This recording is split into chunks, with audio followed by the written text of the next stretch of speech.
Welcome to JD teaching channel. நான் உங்கள் ஜெயதுர்கா. இன்றைக்கி நம்ம லோகேஷ் அப்படிங்கிற சப்ஸ்கிரைபர் வந்து நம்ம கமெண்ட் பண்ணியிருந்தாங்க. ஒரு நாளைக்கு வந்து பிசி எக்ஸாம் படிக்கிறேன், நான் எப்படி வந்து டைம் மேனேஜ்மெண்ட் பண்ணி சப்ஜெக்ட் வைஸ் படிக்கிறேன். ஸோ அவங்களுக்கான வீடியோ தான் இது. பாருங்கள், லோகேஷ் உங்களுக்கான தான். ஸோ டெய்லி வந்து 8 to 10 ஹவர்ஸ் படிக்கிறதுக்கு டைம் ஸ்பெண்ட் பண்ணுங்கள். ஏன்னா இப்போ வந்து ஹெவி காம்படிஷன் போயிட்டுருக்கு, அதனால் 8 to 10 ஹவர்ஸ் படிக்கணும். ஸோ அதை எப்படி படிக்கணும் பிரித்து கொடுத்துருக்கேன். ஸோ ஃபஸ்ட்டு 2 to 3 ஹவர்ஸ் வந்து மேக்ஸுக்கு சைக்காலஜிக்கும் டைம் ஸ்பெண்ட் பண்ணி ஆகணும். ஏன்னா அதுதான் நமக்கு வந்து மார்க் அதிகமாக ஸ்கோர் பண்ணணும். நெக்ஸ்ட்டு வந்து எதுக்கு டைம் அதிகமாக ஸ்பெண்ட் பண்ணணும் அப்படின்னு பார்த்தீங்கன்னா 1 to 2 ஹவர்ஸ் சயின்ஸ் போடுங்க. அடுத்து வந்து ஹை மார்க் ஸ்கோர் பண்ணுறது சயின்ஸ். ஸோ 1 to 2 ஹவர்ஸ் சயின்ஸுக்கு. நெக்ஸ்ட்டு 1 to 2 ஹவர்ஸ் ஜிகேக்கு டைம் ஸ்பெண்ட் பண்ணணும், எஸ்எஸ்க்கு.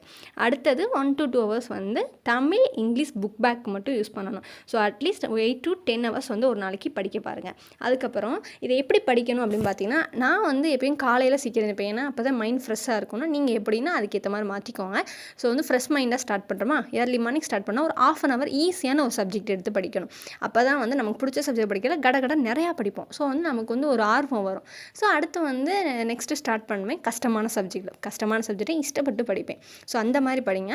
அடுத்து அட்லீஸ்ட் 45 minutes இல்லைன்னா 1 hour ஒன்ஸ் வந்து நீங்கள் பிரேக் விட்டுக்கோங்க. மைண்ட் அப்போ தான் கொஞ்சம் ரிலாக்ஸ் ஆகும். அடுத்து ஈவினிங் ஒரு 1 hour வந்து எப்பயுமே வந்து ரிவிஷன் பண்ணுங்கள். அப்போ தான் வந்து ஒரு 4 daysக்கு வந்து அது மறக்காது. அதனால் ரிவிஷன் வந்து மஸ்ட்டு. அதுக்கேற்ற மாதிரி டைம் ஷெட்யூல் போட்டுக்கோங்க. அடுத்து ஃபுல் டைம் படிக்கிறவங்க அட்லீஸ்ட் ஒரு 16 hours ஆகுது படிக்கிறதுக்கு பாருங்கள். ஸோ நெக்ஸ்ட் என்ன பார்க்க போகிறோம் அப்படின்னு பார்த்தீங்கன்னா, நான் எப்படி ஸ்டடி பிளான் போட்டு டெய்லி படிப்பேன் அப்படிங்கிறது தான். ஸோ ஏர்லி மார்னிங் 4:30க்கு எழுந்திரிச்சு, ஏன்னா ஏர்லி மார்னிங் தான் எனக்கு ஃப்ரெஷ்ஷாக இருக்கும்காண்டி ஒரு 10 minutes வந்து ஃப்ரெஷ்அப் ஆகிறதுக்கு வச்சுக்குவேன்.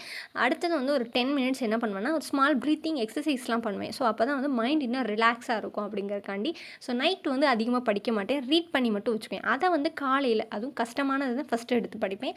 ஸோ சயின்ஸ் எடுத்து படிப்பேன். அதே மாதிரி எக்ஸ்ட்ராவும் சேர்த்து சயின்ஸ் படிச்சுக்குவேன். ஏன்னா ஏர்லி மார்னிங் கஷ்டமான சப்ஜெக்ட் படிக்கிறதுனால சயின்ஸில் 2 hours ஸ்பெண்ட் பண்ணுவேன். நெக்ஸ்ட்டு பார்த்தீங்க அப்படின்னா ஜிகே டாபிக் வந்துடுவேன். அடுத்து ஒரு 1 hour வந்து வீட்டு ஒர்க்கு அதெல்லாம் முடிச்சுட்டு திரும்ப வந்து ஒரு 1 hour எஸ்எஸ் டாபிக் படிப்பேன்.